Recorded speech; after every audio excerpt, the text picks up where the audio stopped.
يا الله يا رحمن يا رحيم يا كريم. الحمد لله رب العالمين والصلاة والسلام على سيد المرسلين محمد وعلى آله وأصحابه أجمعين، أما بعد. أعوذ بالله من الشيطان الرجيم، بسم الله الرحمن الرحيم. إن عدة الشهور عند الله 12 شهرا في كتاب الله يوم خلق السماوات والأرض منها 4 حرم ذلك الدين القيم فلا تظلموا فيهن أنفسكم. صدق الله العظيم. وقال النبي صلى الله عليه وسلم: أفضل الصيام بعد شهر رمضان صيام شهر المحرم او كما قال علیہ الصلوۃ والسلام. میرے محترم بزرگوں اور عزیزوں، ہم سبھی دنیا میں بسنے والے لوگوں کے سامنے اس وقت جو مہینہ چل رہا ہے اسلامی مہینوں میں پہلا مہینہ محرم الحرام کا مہینہ ہے. اللہ رب العزت نے اپنا مہینہ کہا ہے. سال کے 12 مہینے بنائے جب سے اللہ تعالیٰ نے زمین اور آسمان کو بنایا. ان کا ذکر قرآن کریم کے اندر فرمایا، اور ان 12 مہینوں میں سے 4 مہینوں کو حرمت والا، عظمت والا بنایا. ان 4 حرمت اور عظمت والے مہینوں میں سے ایک مہینہ محرم الحرام بھی ہے. اس مہینے کی فضیلت کے لیے بس اتنا ہی کافی ہے کہ اس مہینے کی نسبت اللہ تعالیٰ نے اپنی طرف کی. اللہ کا مہینہ، اور جس چیز کی نسبت اللہ تعالیٰ اپنی طرف کر لیں اس چیز کا مقام اور مرتبہ بڑھ جاتا ہے. اسی نسبت سے اس مہینے کی اہمیت، اس کا مقام اور اس کا مرتبہ بھی بڑھ جاتا ہے. اس مہینے کو کئی اعتبار سے تاریخی حیثیت حاصل ہے، اور خصوصاً اس کے 10ویں دن کو، جس کو عاشوراء کا دن کہتے ہیں، اس کو بھی کئی اعتبار سے مقام حاصل ہے. اللہ کے رسول صلی اللہ علیہ وسلم کے زمانے سے پہلے بھی اس مہینے کا یہ اکرام کیا جاتا تھا اور یہ احترام کیا جاتا تھا کہ اس مہینے میں کسی طرح کی لڑائی جھگڑا، فتنہ فساد اور جو بھی اللہ تعالیٰ کی نافرمانی والے کام ہو سکتے ہیں ان سے لوگ بچا کرتے تھے اس مہینے کے احترام میں. تو دیکھو، یہ جو حرمت والے مہینے ہیں نا، ان مہینوں میں اگر ہم کوئی اچھا کام کرتے ہیں تو اللہ تعالیٰ اس اچھے کام کے اجر کو اور ثواب کو بڑھا دیتے ہیں. اور اگر ان حرمت والے مہینوں میں ہم کوئی گناہ کا کام کرتے ہیں، نافرمانی کا کام کرتے ہیں، تو اس کی سزا کو اور اس کے عذاب کو بھی اللہ تعالیٰ بڑھا دیتے ہیں. انسان کو کوشش یہ کرنا چاہیے کہ وہ ان مہینوں کی عظمت، ان کے احترام کا لحاظ رکھتے ہوئے کوئی بھی ایسا قدم نہ اٹھائے، کوئی بھی ایسی غلطی نہ کرے جو اس کے لیے وبال جان بن جائے اور اس کو دوہرا عذاب یا دوہری سزا ملے. مہینے کے متعلق حدیث شریف کے اندر آتا ہے کہ فرض نمازوں کے بعد سب سے افضل نماز تہجد کی نماز ہے، اور رمضان کے فرض روزوں کے بعد نفلی روزوں میں سب سے افضل روزے محرم الحرام کے مہینے کے روزے ہیں. علامہ نووی رحمۃ اللہ علیہ نے اس حدیث کی شرح کرتے ہوئے لکھا ہے کہ انسان کو کوشش یہ کرنا چاہیے کہ وہ اس مہینے میں جتنے زیادہ سے زیادہ ہو سکے روزے رکھے. اگر پورے مہینے کے نہیں رکھ سکتا تو کم سے کم اس مہینے کے پیر اور جمعرات کو روزوں کا اہتمام کرے، اور اتنا بھی نہیں کر سکتا تو اس مہینے کی 9، 10، 11 کے روزوں کا اہتمام کرے، اور اتنا بھی نہیں کر سکتا تو کم سے کم 9، 10 کا یا 10 اور 11 کا روزہ تو ضرور. اس عاشوراء کے روزے کی یہ اہمیت ہے کہ رمضان مبارک کے روزے سے پہلے، رمضان مبارک کے روزوں کی فرضیت سے پہلے عاشوراء کا روزہ کیا تھا؟ فرض. آپ صلی اللہ علیہ وسلم نے مکی زندگی میں ہمیشہ عاشوراء کا روزہ رکھا، لیکن کسی کو اس کا حکم نہیں فرمایا. اور جب آپ مدینہ منورہ تشریف لے آئے ہجرت کر کے، تو آپ صلی اللہ علیہ وسلم نے صحابہ کو عاشوراء کے روزے کی تاکید فرمائی. پھر جب رمضان المبارک کے روزوں کی فرضیت واقع ہو گئی تو آپ صلی اللہ علیہ وسلم نے اس تاکید کو ختم فرما دیا اور اس کی فضیلت کو اور اس کے استحباب کو برقرار رکھا۔ اس روزے کی فضیلت کے متعلق اللہ کے رسول صلی اللہ علیہ وسلم نے فرمایا کہ جو شخص عاشورے کے دن کا روزہ رکھتا ہے، اللہ تعالیٰ کی ذات سے امید یہ ہے کہ اس کے 1 سال پہلے کے صغیرہ گناہوں کو اللہ تعالیٰ معاف کر دیتے ہیں۔ یہ تو عاشورے کے روزے کے متعلق۔ اور اس مہینے کے اگر کوئی انسان زیادہ سے زیادہ روزوں کا اہتمام کرتا ہے تو فرمایا کہ ہر دن کے روزے کا ثواب ایسا ہے جیسا کہ 1 مہینے کے روزے رکھنے کا ثواب۔ کتنے مہینے کے؟ اتنی بڑی فضیلت۔ یعنی آپ نے اس محرم الحرام کے مہینے میں 1 روزہ رکھا تو آپ کو اتنا ثواب ملے گا جتنا آپ کو 1 مہینے کے روزے رکھنے پر ثواب ملتا ہے۔ اتفاقاً اگر مہینہ 30 دن کا ہو گیا اور آپ نے 30 ہی دن کے روزے رکھ لیے اس مہینے کے اندر، تو آپ کو کتنے مہینے روزے رکھنے کا ثواب ملے گا؟ 30 مہینے روزے رکھنے کا ثواب ملے گا۔ یہ فضیلت اللہ کے رسول صلی اللہ علیہ وسلم نے روزے کے متعلق بیان فرمائی۔ اللہ کے رسول کو پتہ چلا کہ بھئی عاشورہ کا روزہ ہم بھی رکھتے ہیں اور یہودی بھی روزہ رکھتے ہیں، اور یہودی روزہ اس لیے رکھتے ہیں کہ اللہ تبارک و تعالیٰ نے بنی اسرائیل کو یعنی ان کی قوم کو فرعون کے ظلم و زیادتی سے 10ویں تاریخ کو عاشورہ کے دن یعنی کہ محرم الحرام کی 10ویں تاریخ کو عاشورہ کے دن نجات دلائی، فرعون کے ظلم سے بچایا اور دریا سے اللہ تبارک و تعالیٰ نے ان کو پار کرایا، تو شکرانے کے طور پر وہ کیا کرتے ہیں؟ روزہ رکھتے ہیں۔ تو اللہ کے رسول کو اس بات کی اطلاع ملی تو آپ نے فرمایا کہ یہودیوں سے زیادہ مستحق ہم اس بات کے ہیں کہ ہم شکرانے کے طور پر کیا رکھیں؟ عاشورے کا روزہ رکھیں۔ اور آپ نے فرمایا اگر میں آئندہ سال زندہ رہا تو ان یہودیوں کی مخالفت میں 1 روزہ اور رکھوں گا، 10 کے ساتھ یا تو 9 کا روزہ ملاؤں گا یا 10 کے ساتھ 11 کا روزہ ملاؤں گا۔ فرمایا خالف الیہود، یہود کی کیا کروں؟ مخالفت کرو روزہ رکھنے کے اندر۔ وہ 1 روزہ رکھتے ہیں تو ہم 2 روزہ رکھیں تاکہ ان سے کیا ہو جائے؟ مخالفت ہو جائے۔ 10 کے ساتھ ہم 9 کا روزہ ملا لیں یا 10 کے ساتھ ہم 11ویں تاریخ کا کیا ملا لیں؟ روزہ ملا لیں۔ یہ اللہ کے رسول صلی اللہ علیہ وسلم نے اس مہینے کی فضیلت کے متعلق اور عاشورہ کے روزے کے متعلق ارشاد فرمایا۔ اور ایک چیز اور جو اللہ کے رسول صلی اللہ علیہ وسلم نے فرمائی عاشورہ کے دن سے جس کا تعلق ہے، فرمایا کہ جو شخص عاشورے کے دن اپنے اہل و عیال اپنے گھر والوں پر کھانے پینے کی چیزوں میں وسعت کرتا ہے، یعنی روزمرہ جو کھانے کھائے جاتے ہیں اس سے ہٹ کر کے اپنی حیثیت اور اپنی استطاعت کے مطابق، اس کے لیے اس کو قرض لینے کی ضرورت نہیں ہے، اگر اس کے پاس گنجائش ہے، اگر وہ اپنے گھر والوں پر کچھ اچھا کرتا ہے اس دن کے اندر کھانے پینے میں، تو اللہ تبارک و تعالیٰ اس دن کی برکت سے اور گھر والوں پر یہ وسعت کرنے کی برکت کی وجہ سے سال بھر اللہ تعالیٰ اس کے گھر والوں پر کیا کریں گے؟ کھانے پینے میں وسعت کریں گے اور گنجائش کریں گے۔ یہ فضیلت بیان فرمائی۔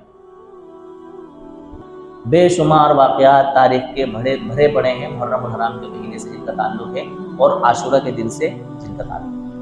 یہ موقع نہیں ہے ان ساری چیزوں کو بیان کرنے کا کیونکہ مختصر وقتوں میں ہمیں بہت ساری چیزیں لپیٹنی ہیں۔ اللہ کے رسول صلی اللہ علیہ وسلم کی تعلیمات سے تو اس مہینے کے اندر ہمیں 2 ہی باتیں ملتی ہیں کہ ہم اس مہینے کے اندر اللہ تبارک و تعالیٰ کی زیادہ سے زیادہ کیا کریں؟ عبادت کریں۔ اور عبادت کے اندر بہترین چیز کیا ہے؟ روزے رکھنا۔ دیکھو اس کے اندر چیز سمجھیں آپ، اللہ تعالیٰ نے اس مہینے کو اپنا مہینہ کہا تو مہینہ کس کا ہوا؟ اللہ کا۔ سارے مہینے اللہ کے ہیں لیکن اللہ تعالیٰ نے خصوصی طور پر اس کو کہا کہ محرم کا مہینہ کس کا مہینہ ہے؟ میرا مہینہ ہے، اللہ کا مہینہ ہے۔ اور روزے کے متعلق اللہ تعالیٰ نے کیا کہا؟ حدیث قدسی کے اندر آتا ہے کہ روزہ میرے لیے ہے اور میں ہی اس کا کیا دوں گا؟ بدلہ دوں گا۔ ایک روایت میں ہے کہ روزہ میرے لیے ہے اور میں خود اس کا بدلہ ہوں۔ تو روزہ بھی کس کے لیے ہوا؟ اللہ تعالیٰ کے لیے ہوا۔ اور محرم کا مہینہ بھی کس کے لیے ہوا؟ اللہ تعالیٰ کے لیے ہوا۔ تو اس سے بہتر موقع کیا ہو سکتا ہے کہ جو مہینہ اللہ تعالیٰ کے لیے ہے اور جو چیز جس کو ہم روزہ کہتے ہیں وہ بھی اللہ تعالیٰ کے لیے ہے، تو اس مہینے کے اندر زیادہ سے زیادہ روزہ رکھنے کا انسان کیا کرے؟ اہتمام کرے۔ یہ دونوں چیزیں آپس میں مناسبت رکھتی ہیں، مہینہ بھی اللہ تعالیٰ کا اور روزہ بھی اللہ تعالیٰ کا۔ تو اس وقت سے زیادہ بہتر نفلی روزہ رکھنے کے لیے اور کوئی وقت نہیں ہو سکتا ہے۔ انسان کو کوشش کرنا چاہیے کہ وہ اس مہینے میں زیادہ سے زیادہ نفلی روزے رکھنے کا کیا کرے؟ اہتمام کرے۔ ایک چیز تو اللہ کے رسول صلی اللہ علیہ وسلم نے روزوں کے تعلق سے بیان فرمائی، جو میں نے بھی آپ کے سامنے ذکر کیا۔ دوسری چیز اللہ کے رسول صلی اللہ علیہ وسلم نے گھر والوں پر وسعت دسترخوان کے تعلق سے اور گنجائش کے اعتبار سے بیان فرمائی کہ اگر اللہ تعالیٰ نے آپ کو حیثیت دی ہے اور آپ کچھ اچھا عاشورے کے دن میں اپنے گھر والوں کو کھلا سکتے ہو تو کھلاؤ، اس کی برکت سے سال بھر اللہ تبارک و تعالیٰ آپ کو کیا کھلائے گا؟ اچھا کھلائے گا۔ اس کے علاوہ جتنی ساری چیزیں آج کل چل رہی ہیں اور رسومات، خرافات اور بدعات کے نام پر وجود میں آ گئی ہیں، ان کا دین سے، شریعت سے، اسلام سے، اللہ کے رسول صلی اللہ علیہ وسلم کی تعلیمات سے کوئی تعلق نہیں۔ یہ ساری چیزیں کیا ہیں؟ منکرات۔ اور دیکھو، انسان جب کوئی چیز اپنی عقل سے ڈیسائیڈ کرتا ہے اور اپنے عقل سے یہ فیصلہ کرتا ہے کہ میں یہ جو کام کر رہا ہوں اچھا کر رہا ہوں، تو پھر اس کی کوئی حد بندی نہیں ہوتی۔ پھر انسان اس کے اندر اچھا کرنے کے چکر میں اور اچھا کرنے کے چکر میں پتہ نہیں کہاں تک کیا ہو جاتا ہے، پہنچ جاتا ہے۔ اور یہ ایسا اس لیے ہوتا ہے کہ ظاہر بات ہے اس محرم الحرام کے مہینے میں عبادت کرنے کی اتنی فضیلت، اور اس محرم الحرام کے مہینے میں روزے رکھنے کا اتنا ثواب، اور اس محرم الحرام کے مہینے میں اپنے گھر والوں پر کھانے پینے کی چیزوں میں وسعت کرنے کا یہ صلہ کہ اللہ تعالیٰ سال بھر اچھا کھلائیں گے پلائیں گے، تو یہ چیز شیطان کو برداشت ہو سکتی ہے؟ شیطان چاہے گا کہ آپ اللہ تعالیٰ کی عبادت اس مہینے کے اندر کرو؟ شیطان چاہے گا کہ اس مہینے کے اندر آپ روزے رکھو اور ایک روزے کا ثواب ایک مہینے کے روزوں کے برابر حاصل کرو؟ شیطان چاہے گا کہ آپ حلال روزی سے اپنے گھر والوں کو اچھا کھلاؤ، پھر اس کی برکت سے سال بھر اپنے گھر والوں کے لیے حلال روزی سے اچھا بہترین کھلاتے رہو؟ شیطان نے لوگوں کو پٹی پڑھانا شروع کر دی۔ حضرت حسین رضی اللہ تعالیٰ عنہ کے نام پر ایسی خرافاتیں، ایسی رسوماتیں، ایسی بدعاتیں ایجاد کروا دی کہ اللہ کی پناہ۔ ان چیزوں کو بھی ہم سمجھیں گے، اس سے پہلے ہم مختصراً اعتدال کے ساتھ حضرت حسین رضی اللہ تعالیٰ عنہ کے واقعہ شہادت کو مختصراً سمجھ لیں۔ حضرت حسین رضی اللہ تعالیٰ عنہ کی شہادت یقیناً اس کائنات کے اندر بہت بڑا سانحہ ہے اور ہمارے لیے بہت بڑا حادثہ ہے، اور تاریخ کا سب سے بڑا سیاہ باب ہے۔ اس سے بڑا تاریخ کے اندر ہمارے لیے کوئی غم اور کوئی پریشانی کی چیز نہیں ہو سکتی۔ حضرت حسین رضی اللہ تعالیٰ عنہ کی شان، وہ حضرت حسین جن کو اللہ کے رسول صلی اللہ علیہ وسلم اپنے کندھوں پر اٹھاتے تھے، جن کے بارے میں فرمایا کہ جنت کے نوجوانوں کے سردار ہیں۔ حضرت فاطمہ رضی اللہ تعالیٰ عنہ کے متعلق فرمایا کہ حضرت فاطمہ میرے جگر کا ٹکڑا ہے، جو فاطمہ سے محبت کرے گا وہ مجھ سے محبت کرے گا، جو مجھ سے محبت کرے گا اللہ سے محبت کرے گا۔ بے شمار فضائل حضرت حسین رضی اللہ تعالیٰ عنہ کے ہیں۔ یہ مختصراً فضائل میں نے اس لیے بتلائے کہ جو لوگ حضرت حسین رضی اللہ تعالیٰ عنہ کی شہادت کے عنوان سے ماتم کو بہتر نہیں سمجھتے، اچھا نہیں سمجھتے، نوحہ کو اچھا نہیں سمجھتے اور ان خرافات و رسومات کو اچھا نہیں سمجھتے، وہ یہ الزام لگاتے ہیں کہ ان کو حضرت حسین سے عقیدت نہیں ہے، ان کو حضرت حسین سے کوئی محبت نہیں ہے، یہ حضرت حسین کے کیا ہیں؟ دشمن ہیں۔ اور ایسے لوگوں کو جو اپنے آپ کو ان خرافات سے، ان بدعات اور رسومات سے بچاتے ہیں، ان کو کس کے ساتھ جوڑتے ہیں؟ یزید کے ساتھ جوڑتے ہیں۔ یزید کے بارے میں آپ سمجھ لیں، یہ یزید حضرت امیر معاویہ، امیر المؤمنین امیر معاویہ رضی اللہ تعالیٰ عنہ، ان کی اولاد ہے۔ یزید کس کا بیٹا ہے؟ حضرت امیر معاویہ کا۔ اور امیر معاویہ وہ زبردست صحابی ہیں جن کے بے شمار فضائل اللہ کے رسول صلی اللہ علیہ وسلم نے بیان فرمائے۔ فرمایا امین وحی ہے، یہ کیا ہے؟ امین وحی۔ حضرت جبرائیل علیہ السلام اللہ کے رسول صلی اللہ علیہ وسلم کے پاس تشریف لائے اور حضرت امیر معاویہ کے بارے میں فرمایا کہ یہ وحی کے امانت دار ہیں، امین ہے، کاتب وحی کہا جاتا ہے۔ یعنی قرآن کریم جب نازل ہوتا تھا تو اس کو لکھنے کا کام جہاں دوسرے صحابہ کیا کرتے تھے، وہیں حضرت امیر معاویہ رضی اللہ تعالیٰ عنہ بھی کیا کرتے تھے۔ دوسری نسبت امیر معاویہ کی اللہ کے رسول صلی اللہ علیہ وسلم سے یہ جڑی ہوئی ہے کہ آپ کے برادر نسبتی ہیں۔ کیا ہے؟ یعنی امیر معاویہ کی بہن ام حبیبہ رضی اللہ تعالیٰ عنہ جو سارے مومنین کی ماں ہیں، یہ کس کی بہن تھی؟ حضرت امیر معاویہ کی۔ اور حضرت امیر معاویہ اور ان کی بہن جو اللہ کے رسول صلی اللہ علیہ وسلم کی زوجہ تھیں، ہماری ماں ہے حضرت ام حبیبہ رضی اللہ تعالیٰ عنہ، یہ دونوں کس کے بیٹے اور بیٹی تھے؟ ابو سفیان رضی اللہ تعالیٰ عنہ۔ یہ وہی ابو سفیان ہے جن کے زمانہ اسلام کے حلقے میں آنے سے پہلے کے جو واقعات آپ نے سنے ہوں گے، کتنا اسلام کے ساتھ ان کا ظلم رہا اور اسلام کے اوپر کتنی زیادتی رہی، لیکن بعد میں اسلام لے آئے، اللہ تبارک و تعالیٰ کے مذہب کو اور اسلام کو، دین کو قبول کر لیا۔ بہرحال یہ ان دونوں کے بیٹے ہیں، ان کے بیٹے ہیں یہ دونوں حضرات۔ تو امیر معاویہ کے بیٹے کون ہیں؟ امیر معاویہ کا بیٹا کون ہے؟ یزید۔ اور اگر دیکھا جائے تو تابعین میں سے، کس میں سے؟ تابعین میں سے۔ حضرت امیر معاویہ نے اپنے ہی دور کے اندر اپنی موجودگی میں یزید کو خلیفہ نامزد کر دیا، اور حضرت امیر معاویہ نے یزید کو خلیفہ اس لیے نامزد کیا کیونکہ والد کے ساتھ رہ کر کے حکومت کی بہت ساری چیزیں کس نے سیکھ لی تھی؟ یزید نے سیکھ لی تھی۔ آپ نے یہ سمجھا کہ بھیا یہ بہتر طریقے پر حکومت کرے گا کیونکہ یہ خلیفہ کے گھر میں پیدا ہوا ہے، امیر المومنین کے گھر میں پیدا ہوا ہے، لہٰذا میرے ساتھ رہ کر کے اس نے وہ سارے کام جو حکومت سے تعلق رکھتے ہیں وہ کیا کر لیے؟ سیکھ لیے، لہٰذا اسی کو کیا بنا دیا جائے؟ خلیفہ بنا دیا جائے۔ جب یزید کو خلیفہ بنا دیا گیا تو کئی سارے صحابہ نے اس بات کی مخالفت کی کہ ہم یزید کو جو ہے اپنا خلیفہ تسلیم نہیں کرتے۔ اچھا ایک بات اور آپ سمجھ لیں، حضرت امیر المومنین امیر معاویہ رضی اللہ تعالیٰ عنہ کی موجودگی میں یزید کا معاملہ بہت بہتر تھا اور اچھا تھا، لیکن حضرت معاویہ کے بعد میں اس کے رویے بدل گئے، بہت سارا بدلاؤ اور بہت سارا چینجز اس کے اندر آ گیا، تو صحابہ کی اور زیادہ مخالفت اس کے متعلق بڑھ گئی۔ حضرت حسین رضی اللہ تعالیٰ عنہ بھی اس کی خلافت کو پسند نہیں کر رہے تھے۔ کوفہ کے لوگوں نے حضرت حسین رضی اللہ تعالیٰ عنہ کو خطوط لکھے کہ آپ یہاں آئیے، عراق والے آپ کا انتظار کر رہے ہیں، آپ کا استقبال ہے، ہم آپ کے ہاتھ پر بیعت کریں گے، آپ کو اپنا خلیفہ مقرر کریں گے۔ ان کے اصرار پر حضرت حسین رضی اللہ تعالیٰ عنہ نے مدینہ سے عراق جانے کا فیصلہ طے کر لیا کہ بھئی میں کیا کروں گا؟ عراق جاؤں گا۔ حضرت ابن عباس رضی اللہ تعالیٰ عنہ نے کہا کہ میں آپ سے درخواست کر رہا ہوں آپ مت جائیے، عراق مت جائیے، آپ اگر آپ عراق جا رہے ہیں تو اس شرط پر جائیے کہ اہل عراق نے بنو امیہ کے حاکموں کو دستبردار کر دیا، ان سے حکومت لے لی، اگر ان کو حکومت سے دستبردار کر دیا تو آپ چلے جائیے، اگر وہ ابھی حاکم ہیں اور خزانوں کی چابیاں ان کے پاس موجود ہیں تو آپ وہاں جانے کا ارادہ ترک کر دیجئے۔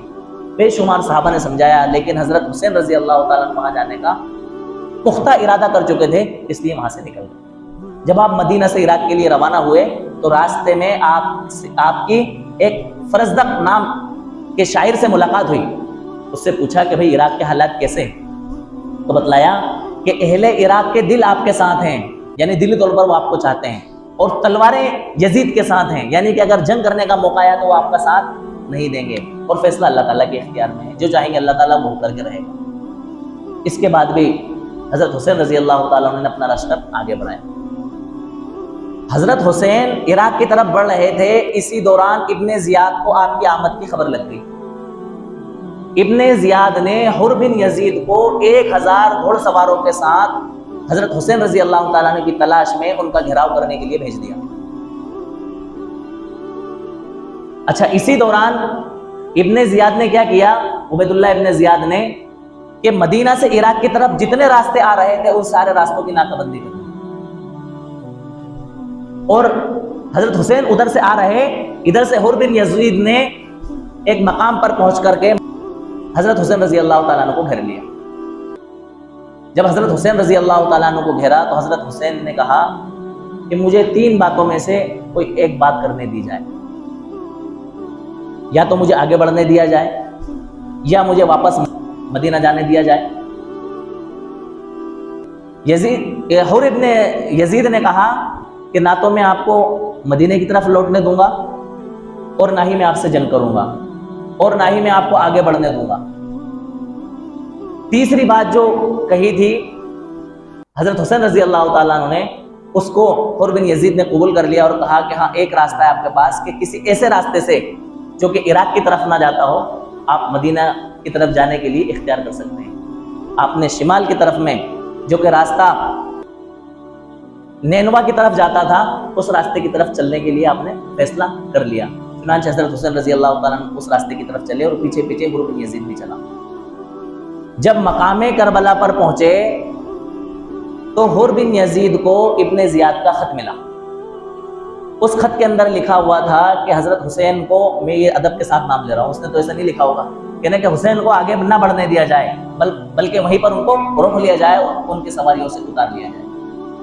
چنانچہ حر بن یزید نے وہ خط حضرت حسین رضی اللہ تعالیٰ عنہ کو دکھایا کہ ابن زیاد کی طرف سے مجھے یہ حکم ہے کہ میں اب آپ کو آگے بڑھنے نہ دوں. دریائے فرات بھی قریب ہے، اور یہ لکھا تھا اس کے اندر کہ ایسی جگہ پر ان کو اترنے پر مجبور کیا جائے جہاں پر پانی کا نام و نشان بھی نہ ہو. چنانچہ مقام کربلا پر ان کو اتار لیا گیا. حضرت حسین رضی اللہ تعالیٰ عنہ نے کہا کہ مجھے کچھ دور اور چلنے دیا جائے. حر بن یزید نے اس کو بھی قبول کیا، لیکن مقام کربلا پر پہنچ کر کے آپ کو اترنے پر مجبور کر لیا گیا. سن 6 محرم الحرام سن 61 ہجری کے اندر حضرت حسین اور آپ کا سارا خاندان اور آپ کے جو رفقا تھے وہ سارے وہاں پر اترے، اور 10 محرم الحرام کو ظالموں نے حضرت حسین رضی اللہ تعالیٰ عنہ اور آپ کے خاندان کو سارے کو شہید کر دیا. یہ مختصر واقعہ حضرت حسین رضی اللہ تعالیٰ عنہ کی شہادت کا، جو کہ بڑا دکھ بھرا واقعہ اور بڑا عبرت کا واقعہ ہے ہمارے لیے کہ حضرت حسین رضی اللہ تعالیٰ عنہ نے اس دین کے لیے، اسلام کے لیے اپنے سارے خاندان کو تحریک کر دیا اور اللہ تبارک و تعالیٰ کی بارگاہ میں قبول کر دیا. سب سے پہلے ماتم کی شروعات حضرت حسین رضی اللہ تعالیٰ عنہ کے نام پر یزید کے گھرانے سے ہوئی. 3 دن تک ماتم چلتا رہا. اس کے بعد 300 سال تک کسی طرح کا کوئی ماتم نہیں ہوا.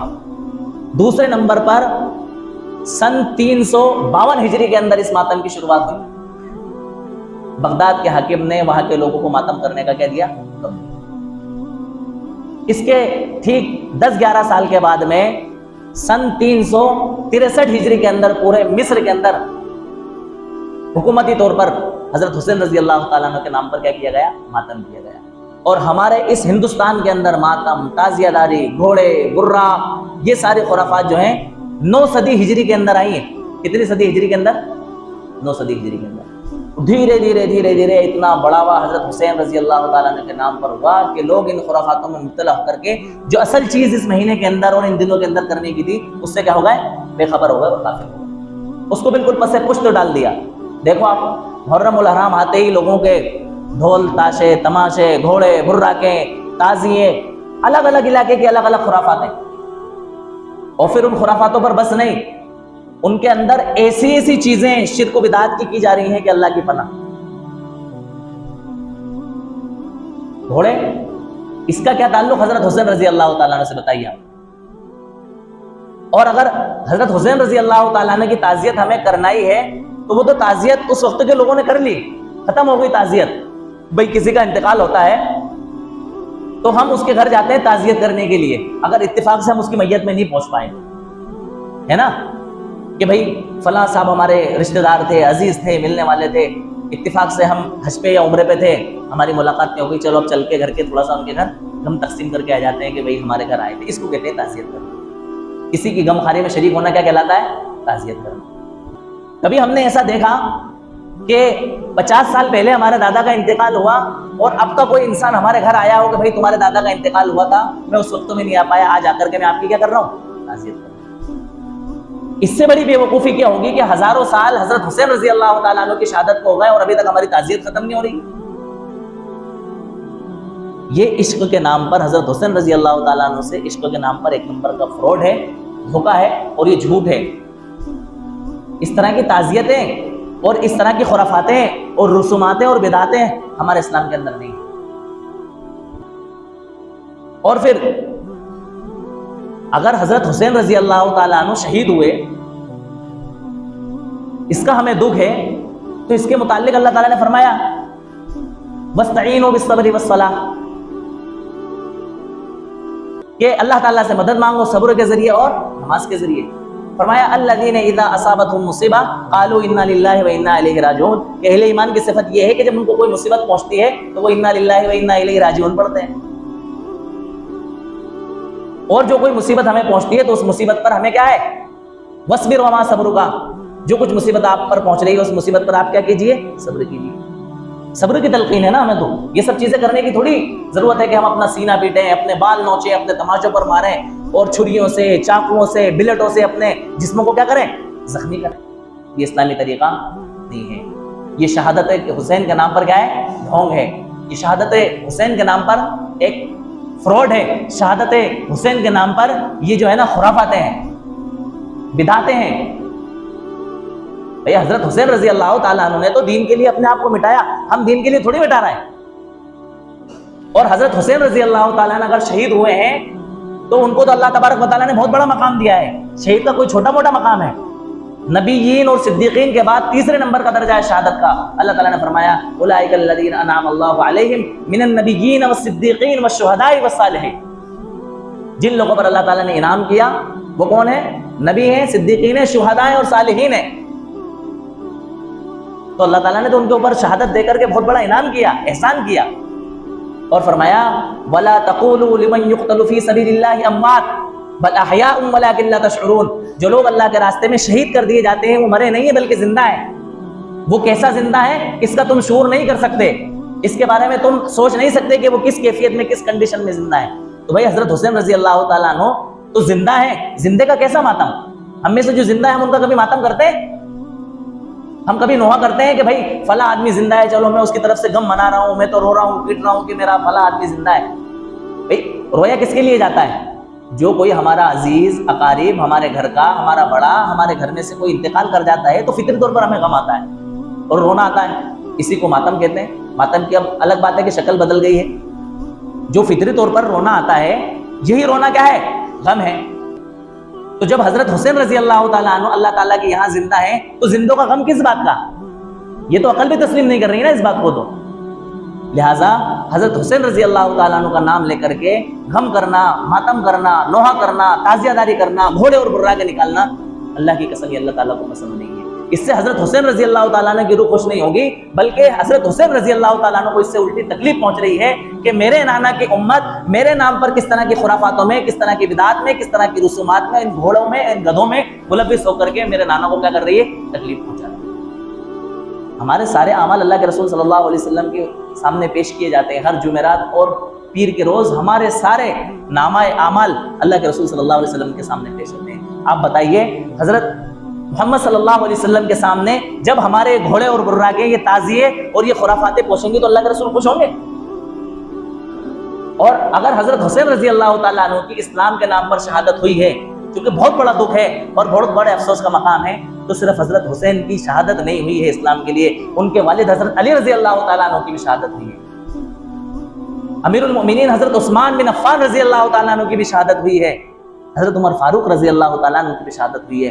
ہزاروں صحابہ اس اسلام کے لیے، اس دین کے لیے اپنے آپ کو قربان کر گئے اور اللہ تعالیٰ کے حضور میں شہید ہو گئے۔ اگر ہم ہر شہید کا ماتم کرتے رہیں گے اور غم مناتے رہیں گے اور نوحہ کرتے رہیں گے تو سال میں ہمیں کوئی دن ایسا فارغ نہیں ملے گا جس دن کے اندر ہم سکون سے بیٹھ جائیں گے اور کہیں گے کہ بھئی آج تو کیا ہے، ماتم منانے کا، غم کرنے کا دن نہیں بلکہ کیا ہے، چھٹی کا دن۔ 70 صحابہ کرام جو کہ حافظ قرآن تھے، ایک جنگ کے موقع پر کیا ہوا ہے؟ شہید ہو گئے۔ ان میں 70 صحابہ حافظ قرآن تھے، جو کہ بہت بڑی دولت تھی اس وقت کے لیے حافظ قرآن کا ہونا۔ ابتدائی دور میں قرآن کی حفاظت، اس بات پر میں پوری ڈیٹیل میں گزشتہ جمعہ میں بات کر چکا ہوں۔ بتاؤ اس سے بڑا نقصان کیا ہو سکتا ہے امت کے لیے کہ 70 صحابہ جو کہ آگے اپنے قرآن کو منتقل کر دے اس دنیا سے رخصت ہو گئے، اس دن کے لیے اپنے آپ کو انہوں نے کیا کرا دیا؟ شہید کرا دیا۔ تو یہ ساری چیزیں ٹھیک نہیں ہیں۔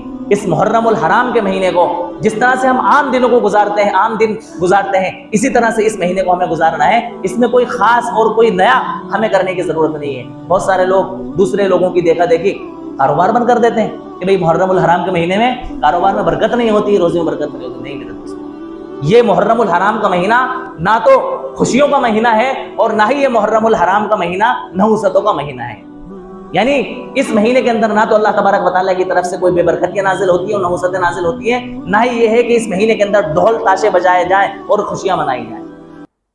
جو ریگولر طریقے پر ہم اور دنوں کے اندر کام کرتے ہیں وہی سارے کام ہم اس میں بھی انجام دے سکتے ہیں۔ بہت سارے لوگ اس مہینے کو منحوس سمجھتے ہوئے کہ بھئی حضرت حسین رضی اللہ تعالیٰ عنہ کی شہادت ہوئی ہے اس لیے یہ مہینہ کیا ہے؟ منحوس ہے، ہم خوشی کا کام نہیں کریں گے، اپنے بچوں کی شادی بیاہ نہیں کرتے ہیں۔ نہیں، اس مہینے کے اندر ہم شادی بیاہ بھی کر سکتے ہیں۔ اس مہینے کے اندر حضرت حسین رضی اللہ تعالیٰ عنہ کے نام پر پانی کی سبیلیں لگائی جا رہی ہیں کہ بھئی حضرت حسین جو ہے پیاسے شہید ہوئے تھے، ہم ان کے نام پر لوگوں کو شربت پلائیں گے، پانی پلائیں گے، حضرت حسین رضی اللہ تعالیٰ عنہ کی روح خوش ہو جائے گی۔ نہیں میرے دوستوں، جو بھی کام ہم نے دین سمجھ کر کے شریعت کے اندر نیا کام پیدا کر دیا، اسی کو کیا کہتے ہیں؟